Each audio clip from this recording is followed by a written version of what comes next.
Hai, hello, salam sejahtera Malaysia. Selamat pagi tuan-tuan dan puan-puan yang saya amat hormati.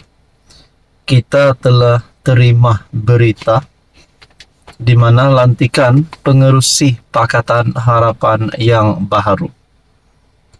Pengerusi PH yang baru. Sudah pasti pemimpin yang dipilih ini adalah pemimpin yang mendapat undian majoriti dan sudah pasti menjadi pilihan di kalangan parti. Seperti yang kita tahu, parti komponen di dalam Pakatan Harapan, PKR, DAP, Amanah, dan APKO di Sabah. Dan pada akhirnya, PH telah memilih pengerusi Pakatan Harapan yang baru. Bukan di peringkat persekutuan, tetapi pengerusi PH Sabah yang baru telah dipilih, yaitu Datuk Iwan Benedict. Saya ada beberapa kenalan yang menyebut nama Datuk Iwan, di mana beliau adalah seorang pemimpin yang sangat baik, yang telah banyak menyumbang kepada rakyat sekitar kawasannya, dan pemimpin yang sangat mesra rakyat. Saudara-saudara, terdapat spekulasi ataupun terdapat cadangan daripada rakan-rakan berkata, setelah pengerusi PH Sabah yang dilantik baru ini, selepas Christina kalah pada pemilihan, adakah dengan ini pengerusi PH Sabah mempunyai satu masa depan yang cerah untuk menjadi Ketua Menteri Sabah yang baru? Saudara-saudara, Iwan dilantik pengerusi Pakatan Harapan Sabah baru. Presiden Pertubuhan Kinabalu Progresif Bersatu, Datuk Iwan Benedict, dilantik sebagai pengerusi PH Sabah menerusi pemilihan dalam Mesyuarat Agung PH Sabah pada Ahad.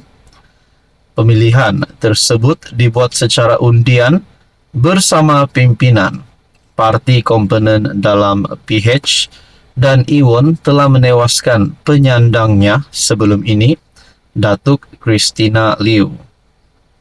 Iwan ketika ditemui menyifatkan pelantikannya itu menjadikan Pakatan Harapan Sabah berwajah baru dalam kepimpinan gabungan tersebut. Saya fikir ia memberi satu wajah baru. Tetapi paling pada saya, PH itu dalam gagasan yang lebih besar di bawah kerajaan perpaduan yang dipimpin Perdana Menteri Datuk Seri Anwar Ibrahim. PH tidak dikira dipimpin oleh Parti Keadilan Rakyat atau DAP atau Parti Amanah Negara ataupun APKO, mempunyai tanggung jawab yang sama memastikan masa depan Sabah itu lebih baik dalam Persekutuan Malaysia. Seperti yang kita tahu, PH juga antara parti komponen di dalam sebahagian daripada kerajaan negeri, termasuk Perak, Pahang, Melaka, dan Sabah. Sabah hari ini yang dipimpin oleh Haji Jinor sebagai Ketua Menteri, yang juga menjadi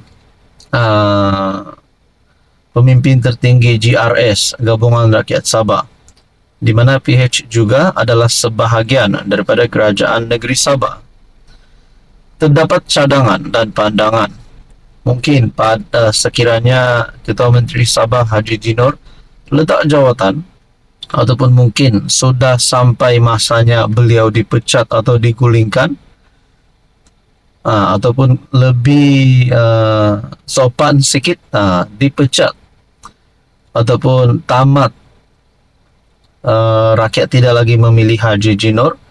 Adakah ini adalah pengganti terbaik bagi Ketua Menteri Sabah, yaitu Datuk Iwan Benedict? Saudara-saudara yang saya amat hormati, baru-baru ini skandal Rasodi Sabah telah menjadi viral di media sosial, di mana juga menyebut nama Ketua Menteri. Dan di sebalik cerita ini, timbullah pula konspirasi politik untuk menjatuhkan Ketua Menteri Sabah. Jadi semua ini menjadi persoalan lah. Kalau Ketua Menteri Sabah memang benar-benar bersalah dan beliau terpaksa lepaskan jawatan, adakah Datuk Iwan Benedik menjadi pilihan yang pertama untuk memegang jawatan Ketua Menteri Sabah? Apa komen Anda? Hai, hello, salam sejahtera Malaysia, tuan-tuan dan puan yang saya amat hormati.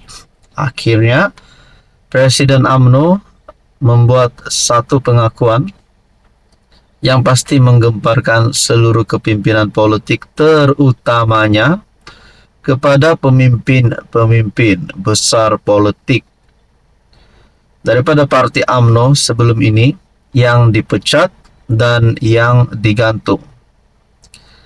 Ada beberapa nama yang dipecat dan digantung.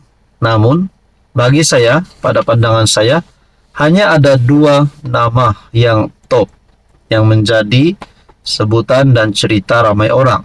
Yang pertama, Hishamuddin Hussein. Dan yang kedua, Khairi Jamaluddin. Dua nama ini sebenarnya adalah ikon utama parti UMNO sebelum ini. Tapi bila beberapa perkara yang berlaku di dalam parti UMNO, akhirnya Hishamuddin Hussein digantung dan Khairi Jamaluddin pula dipecat. Ini pemecatan KJ mungkin kerana beberapa kenyataan KJ yang kita dapat lihat sentiasa ataupun tidak bersefahaman dengan Presiden UMNO Ahmad Zahid Hamidi. KJ pernah cakap beliau bukan yes man. Manakala Hishamuddin Hussein pula saya tak berapa tahu isunya, tetapi yang pasti beliau telah digantung bersama KJ dengan Sharil Hamdan. Jadi adakah beberapa pemimpin besar UMNO ini akan menubuhkan parti baru, UMNO baru? Jawapannya setakat ini tidak. Kalau nak cakap mereka masuk PN pun belum lagi ada kenyataan daripada mana-mana mereka untuk menyertai Perikatan Nasional. Tapi Zahid Hamidi dalam satu kenyataan sedia membuka ruang kepada ahli digantung. Adakah dengan ini Khairi Jamaluddin, Sharil Hamdan, Hishamuddin Hussein akan terus dipanggil semula, penggantungan dibatalkan, pemecatan dibatalkan, mereka masuk semula UMNO? Nah, sekiranya mereka masuk UMNO semula, adakah dengan ini UMNO akan menjadi satu lagi zaman kegemilangan UMNO akan kembali, undi-undi yang telah hilang akan kembali? Selepas baru-baru ini satu lagi pemimpin UMNO, di mana pemimpin UMNO tersebut Tajuddin kalau saya tak silap, penggantungannya telah dibatalkan. Dan ada kata ini menjadi permulaan kepada UMNO untuk menjadi dominan semula. Jadi bayangkan kalau KJ, Hishamuddin Hussein dan Sharil Hamdan dan mungkin ada beberapa ahli parti yang lain diserap masuk semula ke dalam UMNO, mungkinkah UMNO akan jadi dominan lagi? Nah, saudara-saudara, berkaitan dengan ini, Zahid Hamidi sudah membuat pengakuan. UMNO sedia buka ruang kepada ahli digantung.